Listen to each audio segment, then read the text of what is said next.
Hello students, my name is Geetanjali Andheria. Welcome to step up academy. मेहनत आज, सफलता कल। इसी वाक्य के साथ आगे बढ़ते हैं हम शब्द विचार की अगली श्रेणी की तरफ, अगली श्रृंखला की तरफ, शब्द निर्माण। शब्द विचारों को तो हमने पढ़ लिया कि कितने प्रकार के होते हैं, किस तरीके से उत्पन्न होते हैं, किन किन भागों में बटे हैं, कौन से हमारे वातावरण में हमारे साथ आ चुके हैं। ये तो हो गई शब्द विचारों की पुनरावृत्ति। उद्भव के आधार पर, प्रयोग के आधार पर, बनावट के आधार पर, ये सब कुछ हमने पढ़ लिया है। और उसी के आगे हिंदी व्याकरण में हम आगे बढ़ रहे हैं शब्द निर्माण। जब शब्दों को समझ लिया कि बने कैसे हैं, तो हम नवीन शब्दों का निर्माण कैसे कर सकते हैं, नवीन शब्द कैसे बना सकते हैं, ये हम देखने वाले हैं। किसके माध्यम से? तो आप नीचे देख पा रहे हैं, उपसर्ग के माध्यम से। एक और बात आती है, जैसे कि हम भ्रमित हो जाते हैं ना, तत्सम और तद्भव मैंने समझाया था, वैसे ही हमारे बच्चे भ्रमित हो जाते हैं उपसर्ग और प्रत्यय में। हम कैसे बोल दें कि ये उपसर्ग है, कैसे बताएं कि ये प्रत्यय है, और थोड़ी देर को टीचर के पूछने से ही हम शांत हो जाते हैं। उपसर्ग होगा, ये प्रत्यय होगा, कहीं ना कहीं आंसर देते समय ना हम क्वेश्चन ही कर लेते हैं कि उपसर्ग है कि प्रत्यय है। तो वहां पर यही आपको मैं बताऊंगी कि वहां पर आपको भ्रमित नहीं होना है। किस तरीके से बताया जाएगा? जब भी हम किसी भी शब्द को पढ़ेंगे तो पहले क्या करना है? अपनी परिभाषा, मतलब उस शब्द का शाब्दिक अर्थ आपको पता होना चाहिए, फिर आप नहीं भूलेंगे। तो देखिएगा, उपसर्ग पढ़ रहे हैं हम। उपसर्ग, उप और सर्ग। उप मतलब होता है पास में, उप मतलब होता है ऊपर। आपको नहीं पास में याद हो रहा है तो आप ऊपर में ऊपर लिखते हैं ना, ऊपर का जो उप है वो तो याद रहेगा।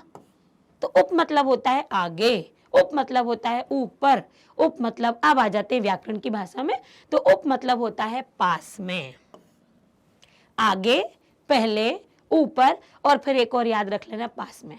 मतलब ऐसे शब्दांश जो शब्दों के आगे लग जाते हैं। हमने शब्दों को ऐसे रख लिया, ऊपर लग जाते हैं। हमने शब्दों को यहां रख दिया, पास में आकर लग जाते हैं।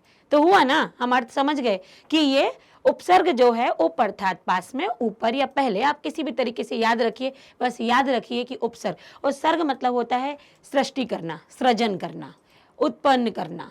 तो पास में आकर जो शब्दांश एक नए शब्द का सृजन कर देते हैं, नया शब्द उत्पन्न कर देते हैं, वो हो जाते हैं उपसर्ग। तो मैं ऐसा मान सकती हूँ कि उपसर्ग को अब तो हम नहीं भूलेंगे, क्योंकि उप का पता है तो उपसर्ग तो हम बता ही देंगे कि उपसर्ग कहाँ लगता है। तो उपसर्ग लगता है शब्द के आगे। अब देखते हैं यहाँ पर अपनी यहाँ की परिभाषा। पहले तो पढ़ ली अपनी परिभाषा।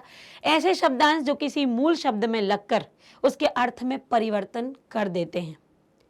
एक बात और याद रखना, मैं बता चुकी हूँ पहले पिछले वीडियो में कि प्रत्यय जो होते हैं ना, वो अपना मूल शब्द नहीं छोड़ते हैं, और उसमें जो परिवर्तन होता है वो लिंग, स्त्रीलिंग, पुल्लिंग, नपुंसक लिंग में हो जाता है। वो अपना ज्यादातर जो अपना मूल शब्द है वो नहीं त्यागते हैं। लेकिन उपसर्ग में ऐसा नहीं होता। उपसर्ग क्या करता है? अपना पूरा रूप बदल देता है। जैसे मैंने कहा आपसे कि एक रोग दिया होगा, अब रोग है, रोगी, अब उसमें नी लग गया। पहले तो वो रोगी था, उसमें नी उपसर्ग लगा दिया, वो निरोगी हो गया। तो उपसर्ग के लगाने से वो रोगी व्यक्ति तो ठीक ही हो गया ना, वो निरोगी हो गया। तो उपसर्ग के लग जाने से क्या हो जाता है? पूरा का पूरा अर्थ ही परिवर्तित हो जाता है। अब इसके आगे देखते हैं, कुछ शब्द यहाँ पर दिए गए हैं। जैसे छोटे आ से हम उपसर्ग बनाते हैं। छोटा आ है, हमने अ प्लस धर्म कर दिया, ये अधर्म बन गया। फिर हमने आधन पूर्व किया तो ये अपूर्व बन गया। आधन विकार किया, यहाँ पर विकार किया तो अविकार बन गया। तो ये क्या हो गया? हमने आधन सत्य कर दिया, असत्य बन गया। ठीक है, आधन व्यय कर दिया, अप लगेगा उसमें। तो यहाँ पर अधर्म, अपूर्व, अविकार क्या हो गई है? इसमें धर्म के आगे अब जो व्यक्ति धर्मी था, धर्म वाला था, वहां आ जोड़ दिया, लो अधर्म हो गया, रूप ही परिवर्तित हो गया। उसका तो शब्द अर्थ का तो दूसरा ही अर्थ निकल गया। तो क्या कर देते हैं? ये उपसर्ग अर्थ परिवर्तित कर देते हैं। अब कुछ बड़े आके भी हैं। गमन, जाना। आगमन, आपने बड़ा आ जोड़ दिया, वो तो जा रहा था, आपने आगमन कर दिया, वापस आना पड़ा क्योंकि आगमन लगा दिया आपने। तो क्या हो गया? आगमन मतलब आना। योग था, अयोग। जीवन, आजीवन। फिर रक्षण, रक्षण था, आरक्षण। तो ये कुछ अक्षर दिए हुए हैं जो कि, या शब्दांश दिए हुए हैं, जहां पर आप बनाएंगे कि कैसे एक नवीन शब्द बनता है। और भी आगे दिए गए हैं। अप, मान, बड़ा सम्मान था, बड़ा मान के साथ व्यक्ति आया था और आगे आपने अप जोड़ दिया, पूरा अर्थ बदल गया। वो तो उदासी हो गया क्योंकि वो क्या हो गया, अपमान हो गया उसका। तो अप लगने से ये जो अप है ना, ये कहीं ना कहीं हमें नीचे की तरफ ले जाता है। जो अप है, आगे इसका अर्थ बताया जाएगा आपको अगली स्लाइड में। अप मतलब नीचे की ओर, नीचे एक विरोधी शब्द के रूप में आ जाता है। तो मान में अप लगा दिया, अपमान हो गया। कार, अपकार हो गया, हमने उपकार किया था पर उपकार तो हमारे दूसरे रूप में परिवर्तित हो गया, नहीं किया, उसका बुरा कर दिया तो क्या होगा, अपकार हो गया। यश, फेम, हमारा नाम बढ़ रहा था, कुछ गलतियां हो गई इंसान से, क्या हो गया, उसका जो यश था वो अपयश में बदल गया, उसकी निंदा होने लगी, उसकी बुराइयां होने लगी। तो अप लगाने से क्या हो जाता है, वो नीचे की तरफ आ गया। तो अप का जो अर्थ निकलता है वो नीचे की ओर निकलता है, नीचे गिरते हुए जाना। अपव्यय है ना, अब आपने व्यय किया, खर्च किया, अब वो खर्च किस दिशा की तरफ जा रहा था, ये आपने आके बता दिया कि भैया ये तो गलत तरीके से खर्च हो रहा था। तो अप जहां लगेगा वहां उल्टा ही होगा। अब देखिए कुछ, ये तो मैंने आपको उपसर्ग बताए थे कि इस तरीके से शब्द लगते हैं, शब्दांश लगते हैं शब्दों के आगे और उसका अर्थ परिवर्तित कर देते हैं। किस तरीके से कर देते हैं कि लोगों में तो बुराइयां ही हो जाएं, इस तरीके से अर्थ परिवर्तित हो जाता है।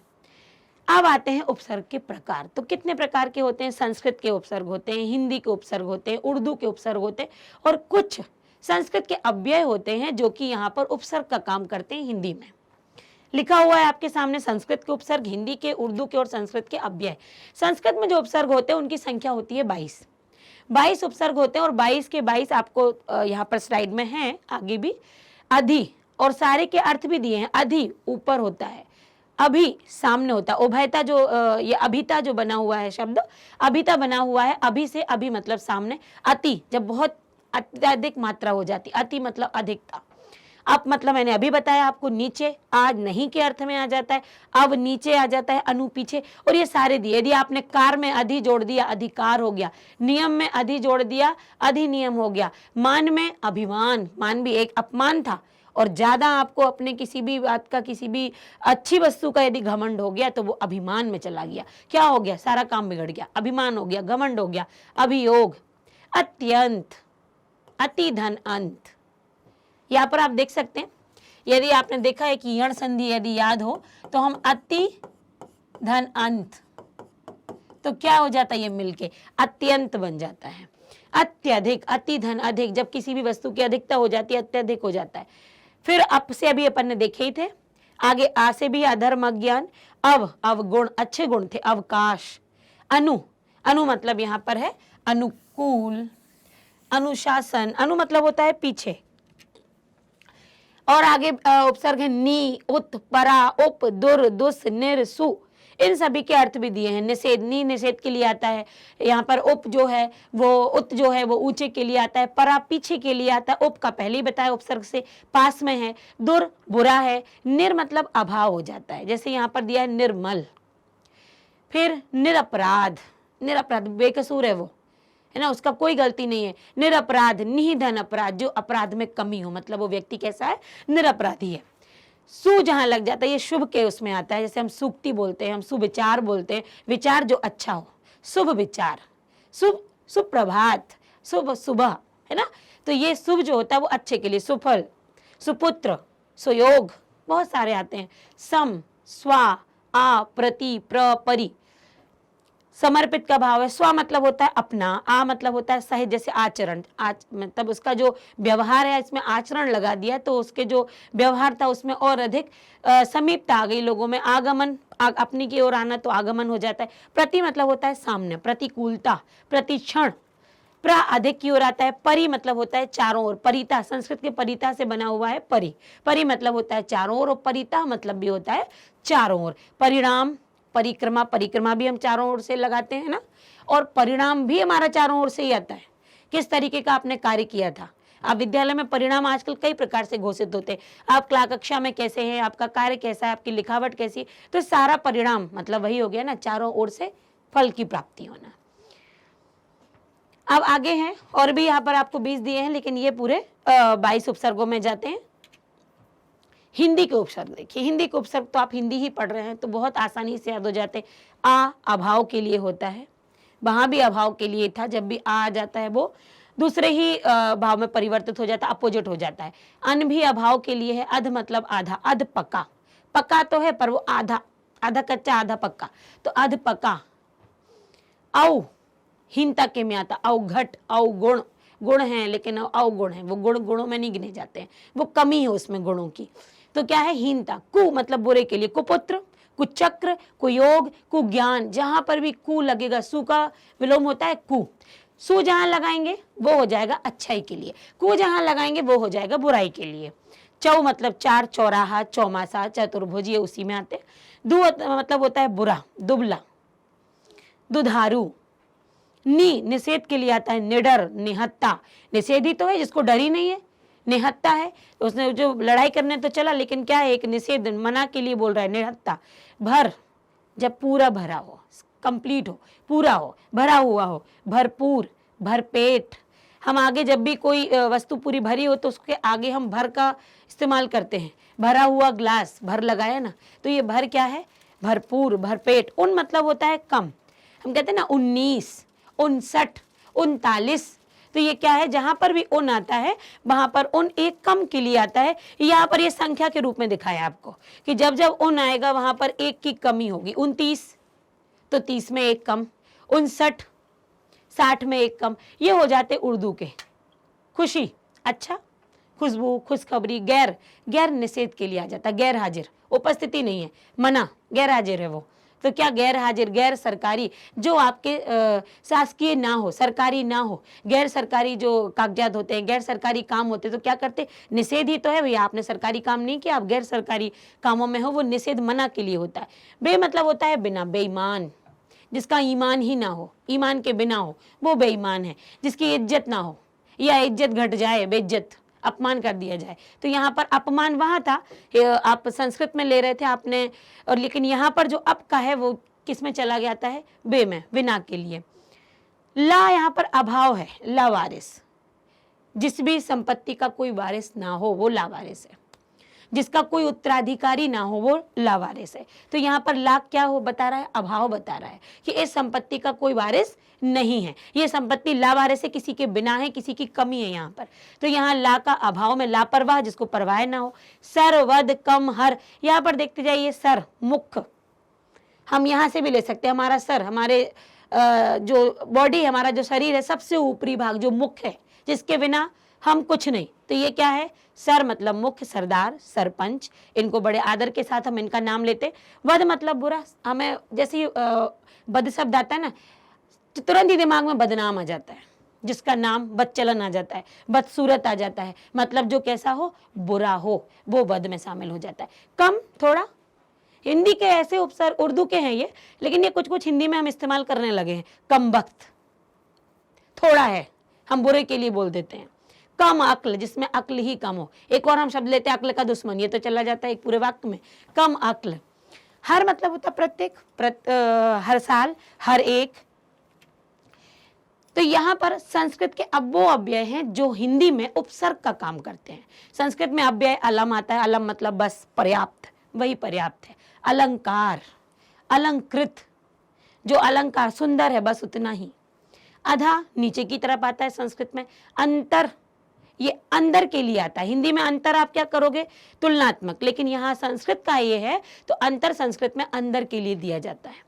ना अभाव के लिए आता है। पुनः मतलब बार बार के लिए आता है। स्व मतलब अपना। सम मतलब सम, समान। सह मतलब होता है साथ में। सह उपपद विभक्ति, यदि आप संस्कृत पढ़ते हैं, जानते हैं, और मैंने उपपद विभक्तियां आपको आगे पढ़ाऊंगी संस्कृत में भी, तो यहाँ पर सह साथ में। सत मतलब होता है अच्छा। सत, सदाचार, सत से बना हुआ, उपसर्ग आगे सत लगा हुआ है। बहिर मतलब होता है बाहर। ये वो हैं जो आपको संस्कृत के अव्यय यहाँ पर बताए गए हैं, और इनके साथ साथ शब्द बनाए गए हैं, जैसे पुनः, पुनर्जन्म। आप देख रहे हैं यहाँ पर विसर्ग लगा हुआ है और यहाँ पर विसर्ग नहीं लगा हुआ है। एक विसर्ग संधि है जिसमें क्या होता है कि विसर्ग के स्थान पर रा की रेफ लग जाती है। आपने यहाँ भी देखा, अंतरराष्ट्रीय, अंतरात्मा, यहाँ अधा और यहाँ अधो, यहाँ ओ की मात्रा जाती है। सब विसर्ग संधि के नियम के अकॉर्डिंग चलते हैं, जो कि आपको समझाए जाएंगे और आपको यदि पता है तो आप समझ पा रहे होंगे कि इसमें रा की रेफ क्यों लगी हुई है। तो ये संस्कृत के अव्यय हैं, इनको आपने सारे अव्ययों को आपने देखा कि जो उपसर्ग हैं वो कितने प्रकार के, संस्कृत के भी होते हैं, उर्दू के भी होते हैं, हिंदी के भी होते हैं। और एक नई बात कि संस्कृत के अव्यय हमारे हिंदी में जो उपसर्ग के रूप में लिए जाते हैं, उपसर्ग की परिभाषा देखिए। यदि इस पाठ से संबंधित जो हमने उपसर्ग पढ़े हैं कोई भी आपको शंका है तो आप अपनी शंकाओं को मन में न रखिए, उनकी समाधान के लिए, उनके निवारण के लिए आप हमारे साथ हमारे चैनल स्टेप अप एकेडमी से जुड़े रहिए और हमको सुनते रहिए। Thank you.